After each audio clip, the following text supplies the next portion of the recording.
There is a universal psychological dissonance between the sensory input of physical attraction and the internal processing of emotional attachment. These forces constantly push against each other. William Shakespeare formally codifies this internal dialectic in Sonnet 46.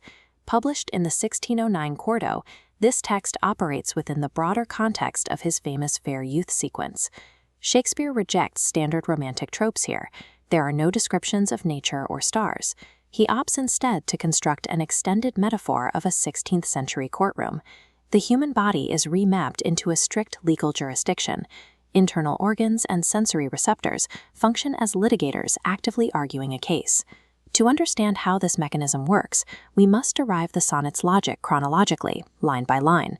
The poem's 14 lines and rigid iambic pentameter act as the strict procedural rules governing this metaphorical court. Framing emotional dissonance as a legal proceeding is a deliberate architectural choice. It uses the strictures of law and poetic form to enforce order on the chaos of human affection. Quatrain 1 opens by immediately introducing the primary antagonists. Mine eye and heart are at a mortal war. The diction in these first two lines is heavily aggressive. By using the terms mortal war and conquest, Shakespeare frames the conflict as a militaristic drive for absolute dominion. The specific property in dispute is the conquest of thy sight, the possession of the beloved. In lines 3 and 4, the eye physically bars the heart from visual enjoyment. The heart simultaneously retaliates, denying the eye its visual right. This mutual obstruction creates a perfect destructive paradox where neither side holds absolute authority. We find no standard Petrarchan idealization here.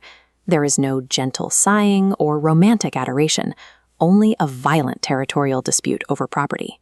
Because this militaristic destruction yields a permanent stalemate, the poem's structural logic demands a shift to a formal legal system to resolve the crisis. Line 5 introduces the volta, or the turn. The battlefield officially transitions into a courtroom, and the heart begins to plead its case. Acting as the plaintiff, the heart argues that true ownership of the beloved exists purely within the emotional realm, not the physical. The heart claims the beloved lies in a closet, a 16th century term for a private, impenetrable inner chamber. This secure vault contrasts with crystal eyes. Sight lines from the eyes simply bounce off its thick boundary, completely unable to penetrate it. This imagery aligns directly with Renaissance faculty psychology, which strictly delineated external sensory input organs from internal cognitive and emotional processing centers. The philosophical implication is that transparent eyes can only observe superficial appearances. This makes them legally unqualified to claim deep affection. With this argument, the heart effectively attempts to dismiss the eye's jurisdiction entirely. The heart's legal strategy relies on proving that genuine love is an invisible internal reality that renders physical sight irrelevant to the final judgment. In line 9, the eye presents its official rebuttal, explicitly identifying itself with the legal term defendant. The defense argues that fair appearance is the necessary catalyst for love. Without the initial physical observation, the heart would have nothing to process. By line 11, the stakes have escalated. The dispute proves too complex for a summary judgment, requiring a jury. Shakespeare deploys 16th century legal jargon to assemble this jury, utilizing words like impaneled, title, and quest.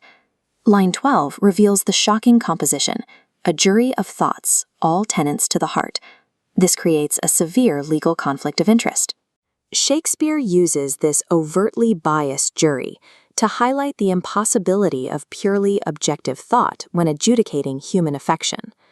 The introduction of a compromised jury reveals the poem's deeper psychological insight. Human reason inherently serves emotional truth, making a purely logical separation of mind and body impossible. The final rhyming couplet, spanning lines 13 and 14, serves as the structural equivalent of the judge reading the binding verdict. The judgment relies on the crucial legal term, moiety, meaning a precise 50-50 division or equal share of a property. The syntax of the final line perfectly enacts this moiety, balancing the exact phrasing, the clear eye's moiety and the dear heart's part.